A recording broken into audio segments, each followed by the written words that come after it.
Meet the Elofs. 5 years ago, they adopted a man they'd never met, who writes to them from a prison cell in Israel. My dearest Nick and Mary, I'm very glad to hear from you so soon. About the next parole hearing, I don't know what will happen. We've passed a long time in a very bad, cruel condition. We will see what the US is going to do with Iraq, if they'll go to war. The man they adopted is Mordecai Vanunu, jailed as a traitor. He spent 11 years in solitary confinement. He was buried alive. He was shut up in a 6-by-9-foot cell. No windows, so he couldn't see outside. Even when he exercised, there was a canvas around him when he was out walking. He has spent more time in isolation in a prison in the Western world than any other human being. It was that bad. His condition was that bad. And that's what really moved us to adopt him. How can a country treat a human being that way? He served in the Israeli army, studied philosophy, and found work at Dimona. This mysterious complex in the Negev desert employed thousands of people, all sworn to secrecy. For years, Israel called it a textile factory, never admitting its true purpose, making plutonium for bombs. Vanunu's dissent over government policies was noted. He was given a warning and decided to leave. But not without the evidence which would change history.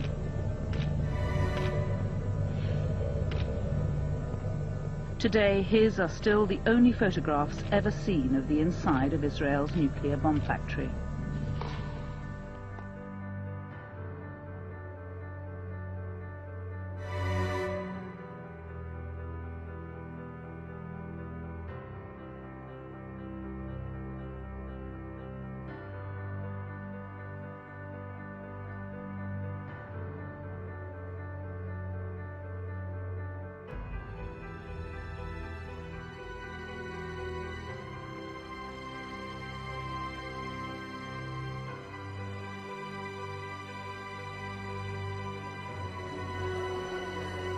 Nora Ghaith has lived all her 10 years with HIV.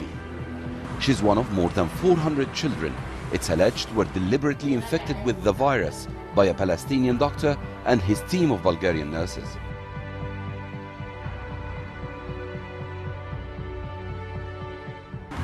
Nora's life now depends on taking a toxic cocktail of antiretroviral drugs. All the children here and their parents believe they were victims of an experiment, an incredible claim, and one that goes against international scientific opinion on the case. But here, they insist that each victim was injected with the same strain of the virus. If it had been accidental, the virus would have mutated from person to person.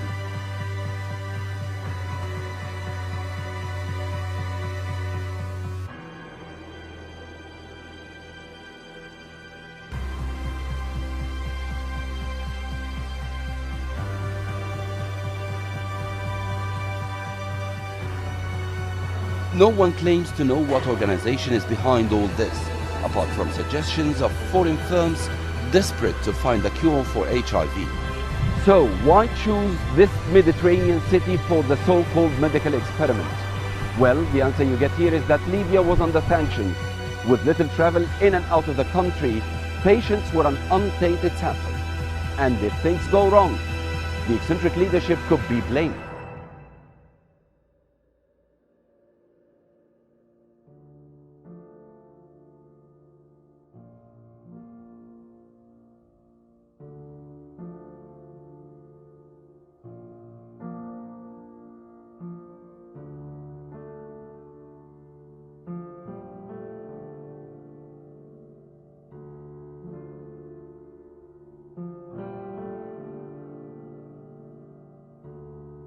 Activists believe black women are deliberately being given a controversial contraceptive to bring about a drop in the population, a claim the government denies. Thousands of Ethiopians have immigrated to Israel since the 1980s, but their Jewish heritage has been questioned while their social status continues to suffer. For nearly 4 years, Racheli Mangoli has been running a youth center in one of Israel's poorer communities. 45 Ethiopian families live here, but throughout that entire time, only one Ethiopian baby was born in this neighborhood, and that alarmed Racheli. Because I smell something no good. I know about the discrimination here. When I'm going with the children, I feel this. Even when I'm going to buy something in the super, one woman said to me, I don't understand, how can you are standing near people like this? When they give me money, I'm going and washing my hands. After some investigation, Racheli discovered many of the Ethiopian women, keen not to get pregnant while setting up life in a new country, had been placed on the controversial contraceptive Depo-Provera, a drug few Israeli women have heard of, let alone use. This woman was first put on it 4 years ago and underwent repeated injections every 3 months. She says it's left her with such terrible pains in her hands and back she can no longer work. She insists she was never told about its side effects or offered an alternative. Like many Ethiopians in Israel, she's afraid she'll be deported if she questions the authorities. Dr. Factor is reluctant to give the contraceptive to his patients. He says it's known to delay fertility for months after women come off it, and in some cases can cause infertility. The number of black babies in Israel is decreasing, but there are no official statistics to back up her claim, although for community workers and Ethiopian women here, they don't need statistics. They feel their reality speaks for itself.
Although slavery still exists in parts of Africa and other parts of the world, the last great trafficking in human slaves occurred in bringing Africans to the New World beginning in the early 16th century and flourishing up to the middle years of the 19th century. The most egregious, cruel, and murderous aspect of this period was the transatlantic slave trade, often called the Middle Passage. Scholarly studies of the loss of life during the transportation of slaves to the Americas suggest that between 7 and 10 million Africans suffered indescribable cruelty and perished in the Middle Passage. The human suffering and death from the African slave trade is the cornerstone of white guilt, both in America and around the world, and has been tirelessly promoted by both academic and popular media. The film Amistad by Steven Spielberg is the cinematic standard of films about the slave trade, and a more recent treatment is the excellent film called Amazing Grace. Amistad carefully portrays the slave trade as a Christian European-American enterprise. It is terribly unflattering portrayals of American leaders, the Queen of Spain, and conspicuously Christian slave traders. It has numerous images of Christian crosses accompanied by scenes of horrific treatment of black slaves. Before Amistad, though, in 1992, the Nation of Islam caused a tremendous controversy when it published the book The Secret Relationship Between Blacks and Jews. It quoted prominent Jewish historians who claim that the African slave trade, and indeed slavery in the West, for the last 2,000 years was thoroughly dominated by the Jewish community. Now, 15 years before the publication, I appeared on the largest black talk show in America and for the first time exposed the issue before a national audience. As strange as it might seem to some of you, in spite of my politics, I had a role in setting in motion the rising black awareness on this issue. 5 years after The Secret Relationship was published, Amistad was made. I think it was perhaps a remedial effort to put the genie back in the bottle. It was set in a thoroughly Christian New England. The actual center of the American slave trade was at Newport, Rhode Island. It is no minor coincidence that Newport had America's oldest synagogue and was home of the largest thriving Jewish community in the New World. Although Spielberg portrayed the horrific slave trade as thoroughly a Christian affair, here are some words of the major Jewish history of the early Americas called New World Jewry. It's by S.B. Liebman and the American Jewish Historical Society. He wrote about those who owned and manned the ships, the perpetrators of this mass human cruelty and murder. Quote, "They came with ships carrying African blacks to be sold as slaves. The traffic in slaves was a royal monopoly, and the Jews were often appointed as agents for the crown in their sale. They, the Jews, were the largest ship chandlers in the entire Caribbean region, where the shipping business was mainly a Jewish enterprise. The ships were not only owned by Jews, but were manned by Jewish crews and sailed under the command of Jewish captains. Jewish merchants played a major role in the slave trade. In fact, in all the American colonies, whether French, Martinique, British, or Dutch, Jewish merchants frequently dominated. This was no less true on the North American mainland, where during the 18th century Jews participated in the triangular trade that brought slaves from Africa to the West Indies and there exchanged them for molasses, which in turn was taken to New England and converted into rum for sale in Africa. Jewish historians record old Jewish documents showing how the slave trade was so thoroughly Jewish that slave auctions throughout the Americas had to close on Jewish holidays. Brazil received far more African slaves than North America. A. Witzner, another official of the Jewish Historical Society, in his book Jews in Colonial Brazil, pages 72 and 73, wrote, quote, "The buyers who appeared at the auctions were almost always Jews, and because of their lack of competitors, they could buy slaves at low prices. If it happened that the date of such an auction fell on a Jewish holiday, the auction had to be postponed." The actual fact is that even in the South, less than 5% of white people owned slaves. Less than 2% of whites owned slaves in all of pre-Civil War America, while 40% of Jewish householders owned slaves. Now notice how only guilt is ascribed for white people in slavery, even though Jews were 2,000% more likely to own black slaves than was any white Gentile person. When I broached some of these facts on black perspectives in the news, the host was fascinated. And the underlying question is why there is a collective white guilt assigned for the slave trade, but no collective Jewish guilt.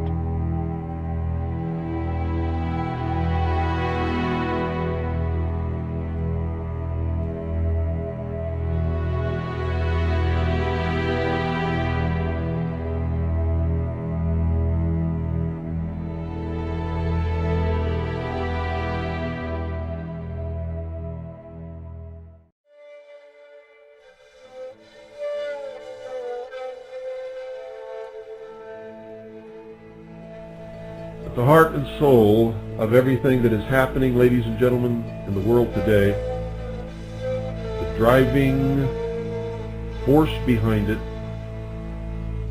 is an ancient, secret religion that has as one of its tenets that there is a superior race. Not superior because God said that they were superior, or that God was pleased with them and made them his chosen people.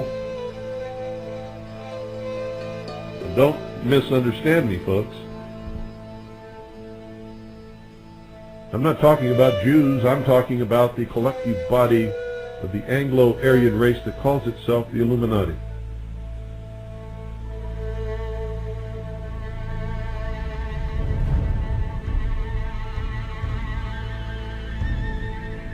Their exoteric version of this religion is British Israelism, Zionism. There are many more Zionists that are Christians than are Jews. And most Jews don't buy into any of this baloney, ladies and gentlemen, don't even have the slightest idea what I'm talking about any more than most of you do. George Bush is one of these people. George Bush is not a Jew. The Pope is one of these people. The Pope is not a Jew. So don't compound the problem by thinking that you know exactly what it is that I'm talking about, because I can assure you that you don't.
Modern Israel is the modern expression of the types of human oppressions and exploitation, torture, murder, and ethnic cleansing practiced in their history of the slave trade.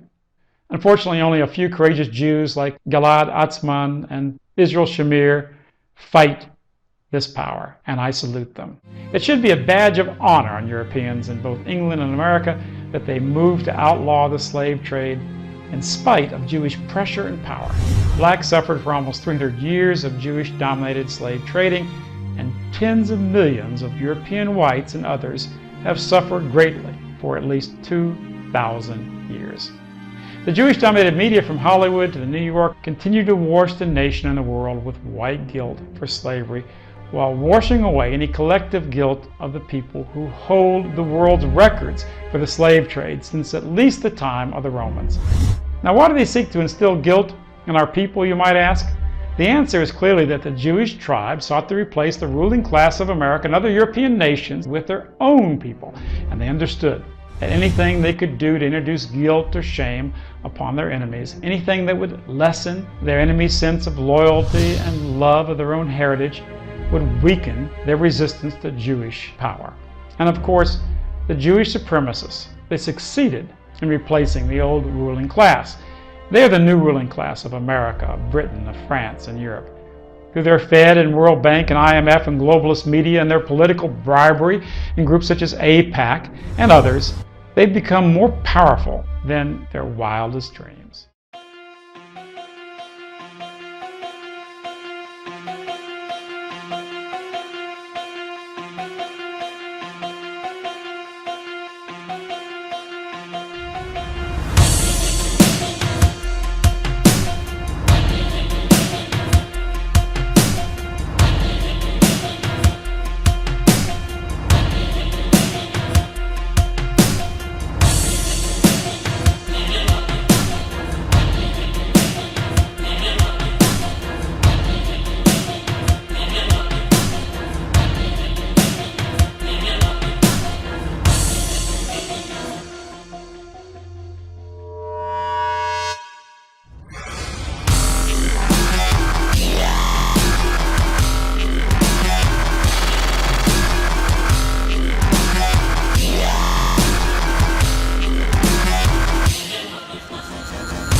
I knew it would be difficult to keep some morality, and I didn't succeed. I killed people, and that was wrong. There was an atmosphere of stressing us out as much as possible, as if they wanted to push people to some place where they would do anything more easily, that they wouldn't care as much about who they were shooting or what they were shooting at.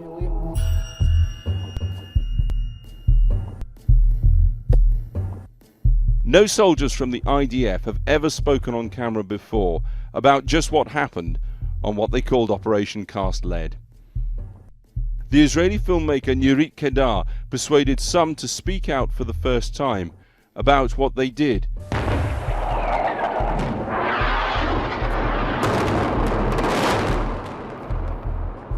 We entered the city in a big hullabaloo, shooting like crazy. None of us knew what we were shooting at. There were those who shot at mosques. As far as I was concerned, if they didn't shoot at me from a specific mosque, then I had no reason to harm someone's religion. The order was very clear. If a car came within 200 meters of me, I could simply shoot. Shoot a shell at it. We needed to cleanse the neighborhoods, the buildings, the area of the neighborhood. With a laser, he simply marked for us the line of homes that were to be hit. He said clearly, every house gets a shell. That was the assignment, and it was our job, the tanks, to do it. The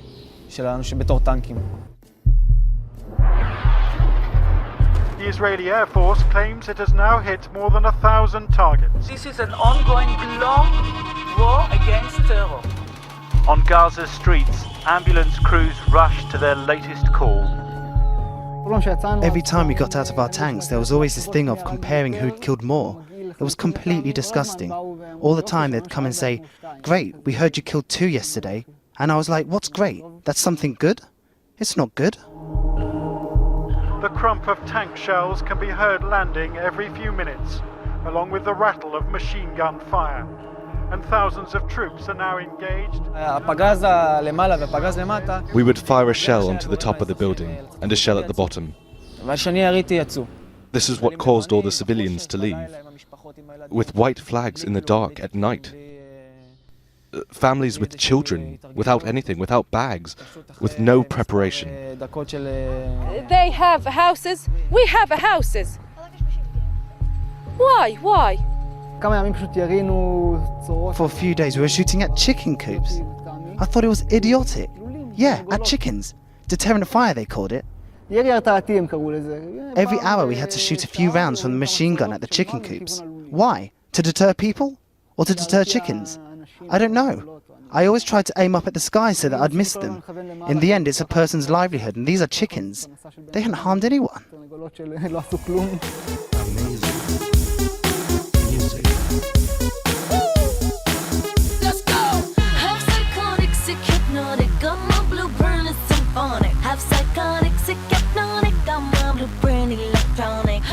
As soldiers do the world over, these men took photographs of their tour of duty inside Gaza.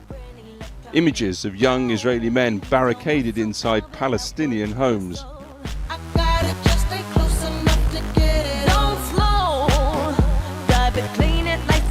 Their graffiti on the walls. Here beneath the Star of David it says, Am Israel Chai, long live the people of Israel. There's an almost festive atmosphere in some of the pictures.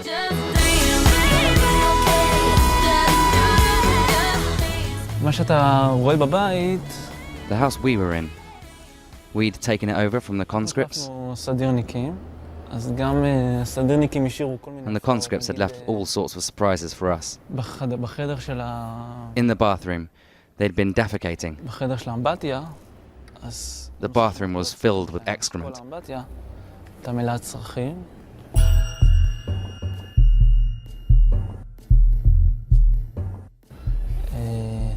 On the family photographs on the walls of the house, on the faces of the children, they'd drawn glasses and moustaches. They'd been writing things on the walls, and they'd use all the clothes of this family. You could sense this family with us.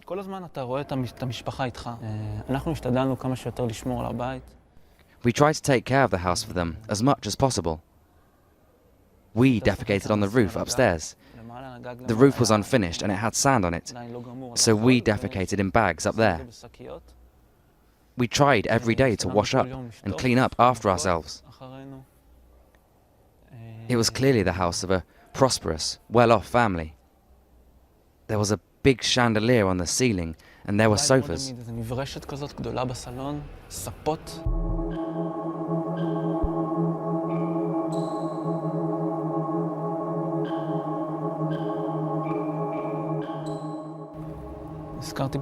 I've just remembered something else. When we left Gaza, I left a letter for the family.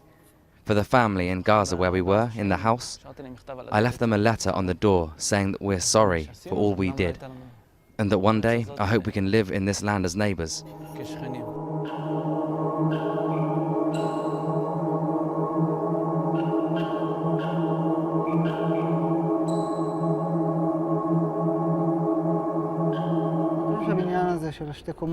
I'll never forget that two-story building and the 30 seconds I had eye contact with that guy. I shot him half a minute later. It's something I'll never forget. It's hard to forget something like that.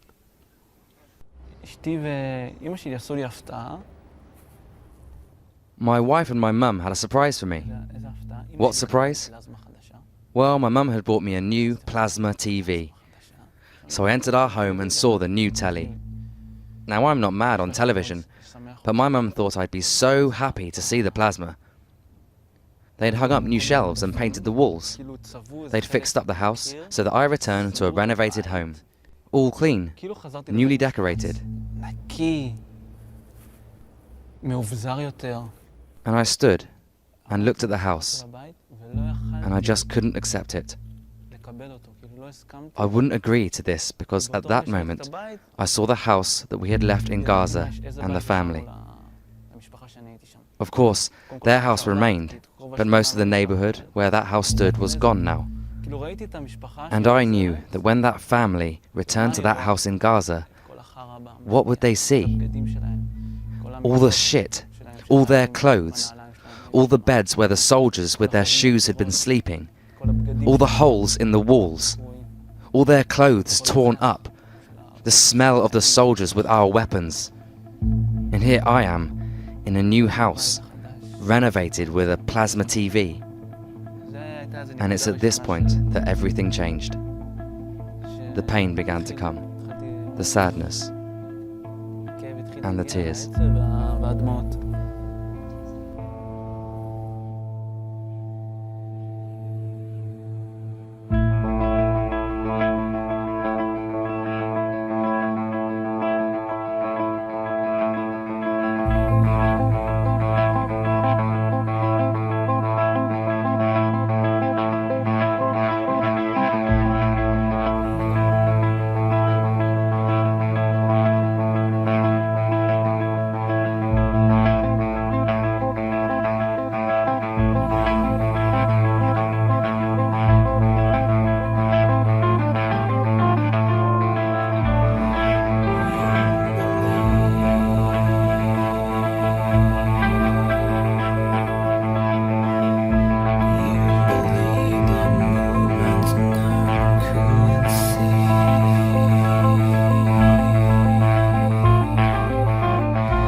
I was picked out because it's the media. The media always presents Middle East. You never get, you know, a little liberal man in a suit talking. Every time the news says, and now to get a balanced view of the Middle East, we now go to Muslim nutcase with a hook.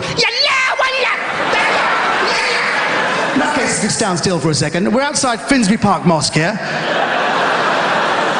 Nutcase, tell us your thoughts. Well, I believe death to America. I'm going to blow myself up right now. Death to Les Dennis, death to Pauline Quirk, death to all BBC sitcoms. I'm going to kill myself right now. Well, there you have it. There's the voice of the Middle East. Here's Michael Fish with the weather. Not to put too fine a point, it's a bit like Al Jazeera saying, and now to get a balanced view of the Christian West, we now go to the Grand Dragon of the Ku Klux Klan. Well, thank you, Mohammed. We believe in death to all darkies, Jews, and Arabs everywhere. We believe in creating a white supremacist state in the middle of Egypt with its headquarters in Arkansas, with the Lord Jesus with the burning cross going, yee-haw, boy, yee-haw! Well, there you have it. There's the voice of the Christian West. Here's Fatima with the sport.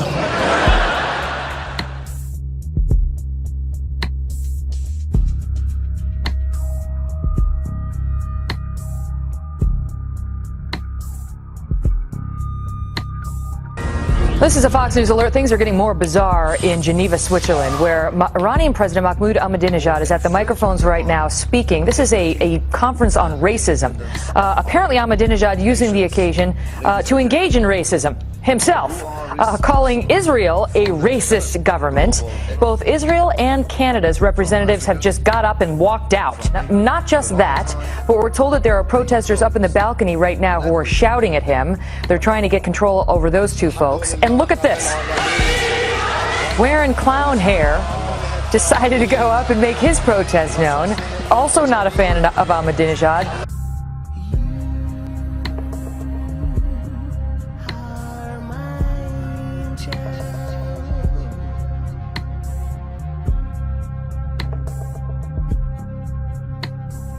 They have forged a regime through collecting people from various parts of the world and bringing them to other people's land by displacing, detaining, and killing the true owners of that land.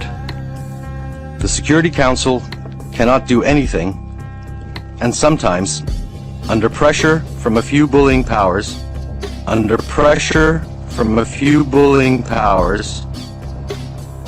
even paves the way for supporting these Zionist murderers.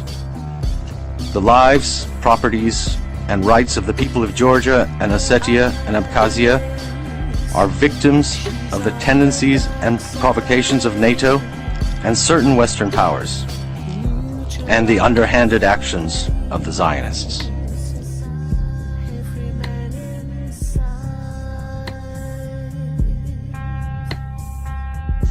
I thank you all very much.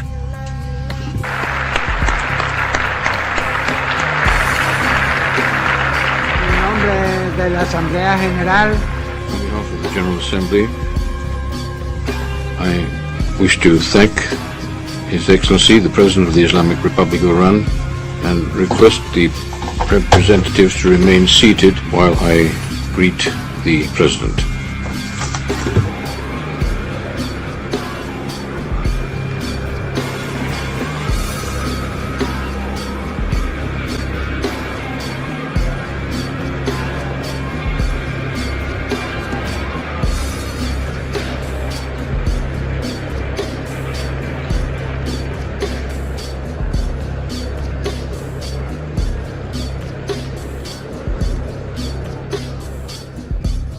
The leader of Iran says he wants to wipe Israel off the face of the earth. He didn't say that, and you know very well he didn't say that. He said he wanted Zionism to be wiped off the page of history. Well, just like he said Nazism and communism.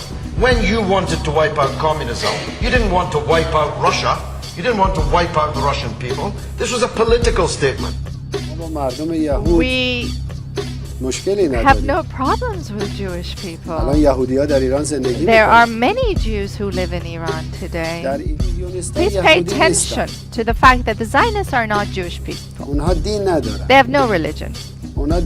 They have no religion. They're neither Jews, nor Christians, nor Muslims. They just wear a mask of religiosity. How can you possibly be religious and occupy the lands of other people? How can you call yourself a religious person and kill women and children?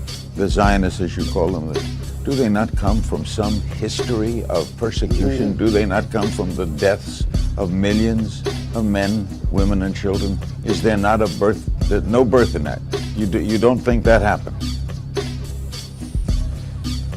You see, first and foremost, they just simply don't allow anyone to freely discuss the history that happened. Where did it happen? Did it happen in Palestine? Or did it happen in Europe? If the crimes were committed in Europe, why should the Palestinian people be victimized as a result? All right, in Europe, why don't the Europeans just give them a territory? Or in Alaska, perhaps. They can give them a territory anywhere they like. But why pay from the pocket of some other people? It's as if somebody throw a party from the pocket of someone else. The Palestinian people had no role in that crime. They're innocent completely.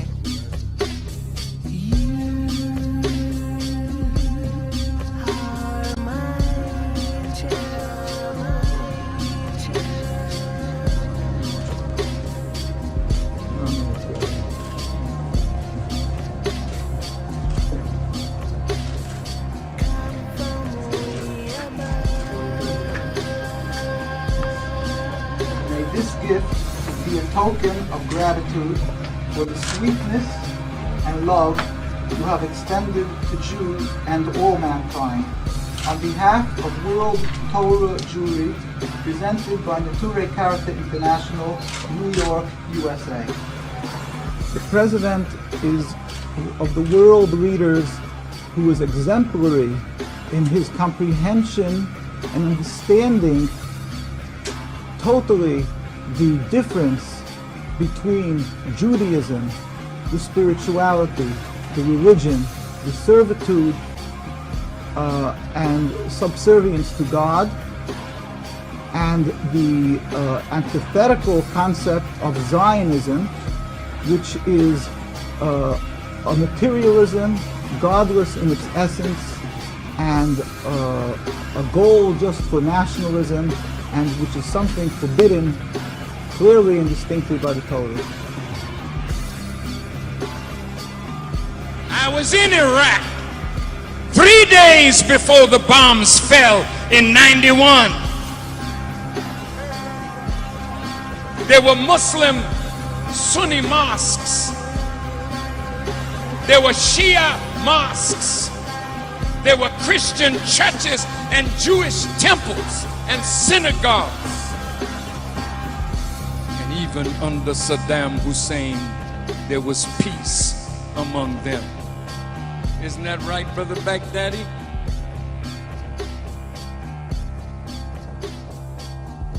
But when America went in, under the guise that he had weapons of mass destruction,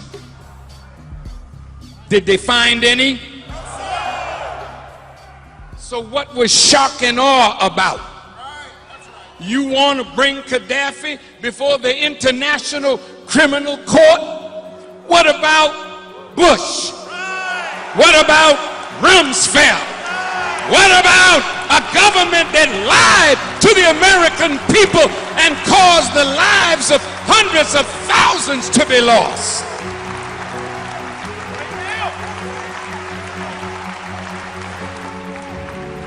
I'm not a hater of the Jewish people.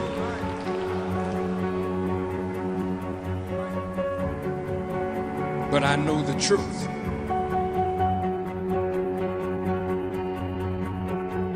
Whenever government wants you to think and act in a certain way, that would bring justification to an action that they are already planning to make.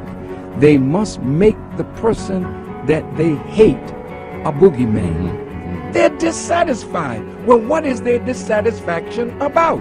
Do they have jobs? Yes. Do they have food? Yes. Has Gaddafi used the oil money to build Libya? Yes. Did Gaddafi use oil money and discover water under the Sahara Desert and brought that water to the surface? Did he impose farming in the desert so that they could feed their own people?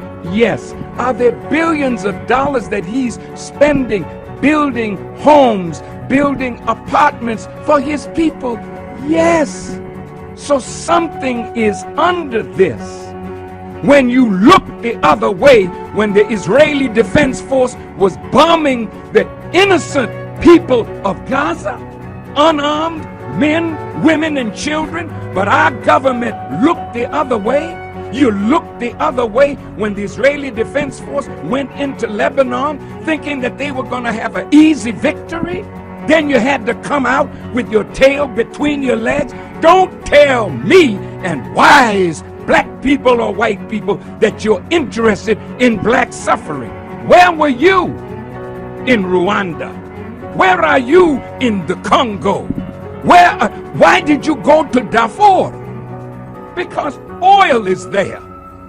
No, you don't want to save the Libyan people. That's your noble motive to hide your wicked agenda. If we start bombing and shelling and threatening to invade his country, you can be sure he'll fight back. So is that a reason not to do it? Because yes, we fear retribution? Well, why are we doing it, Anna? We're a country that can't even pay our bills. We're almost bankrupt. We're laying off hundreds of thousands of people. We can't keep our pensioners warm in the winter. How come we've got money to go to war after war after war in the interests of oil companies and arms companies? That's what people in Britain are asking themselves this morning. Well, it's the double standards that get me. There's more people being gunned down, innocent protesters in Yemen, for example. And no one would dream of invading or imposing a no-fly zone on Yemen because Yemen doesn't have oil. It's so transparently an attempt to protect British companies and other Western companies' massive investments in Libya that it is discredited in the Arab world. I saw your package saying there are Arab representatives at this meeting. Who are these Arab representatives? They can't even name themselves or the countries that they come from. But we know that the Arab League came out publicly and backed the UN resolution. But the Arab League is a collection of dictatorships. So we shouldn't be dealing with Arab nations, is what you're saying? No, but don't pray them in aid of an operation that's supposed to be standing up for human rights and democracy. The Arab League, without exception, is a collection of puppet presidents, corrupt kings, every one of them a dictator, every one of them now currently shooting their own people who are demonstrating for Well, that's democracy. right, but what's the alternative? Do we stand by and watch Well, we are standing killing his by, people? but we are standing But by we're preparing watching. to attack. We're standing by watching the Yemen president killing his people. We're standing by watching the Bahrain king killing his people. So what's the difference between them and Libya? Everyone watching this knows the difference is a dirty little three-letter word called oil.